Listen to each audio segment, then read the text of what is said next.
What's up, TikTok? It's your boy JB the Worshipper. I bet most of you probably never heard of the Sawi tribe. That's because they are probably virtually almost unknown because the enemy doesn't want you to know who they are. If you look them up on Wikipedia, what you'll find out is that they are a former cannibalistic head-hunting tribe in New Guinea, Indonesia, who became predominantly Christian through the work of a missionary by the name of Don Richardson. Oh, and one more thing. They hold the record for the largest circle building built upon poles, wooden poles. That's their church, their meeting place. A little over 50 years ago, this crazy white dude, Don Richardson, took his family, his wife, himself, and 4 children to live among these cannibalistic head-hunting people for the sole purpose of sharing Jesus Christ. Know their language, and it took him a full year to become fluent in their language, and he learned simply by pointing at things and asking what it was.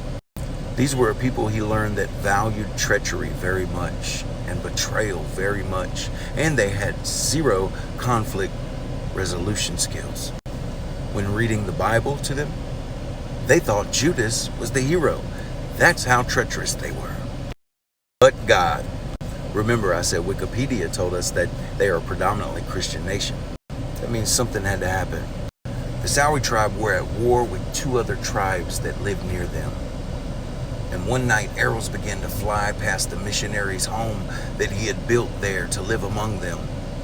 And he began to plead for peace as wounded warriors are showing up on his front doorstep and arrows are flying past the windows. But then he realized, how can they make peace?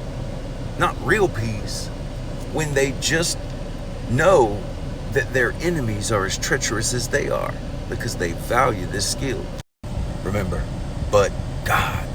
Don Richardson continued to work with them, and as they began to give their lives to Christ and get saved, they came up with a plan based off of the gospel for peace.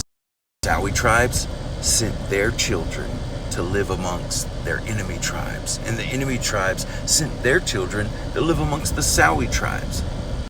Don Richardson wrote about that in his book, The Peace Child. They raised each other's children. They were at war with one another, and then they sent their child to live amongst the enemy for a chance at peace. What's that sound like? That's right, that sounds like the gospel. We were at enmity with God because of sin, but his only begotten Son came here for peace.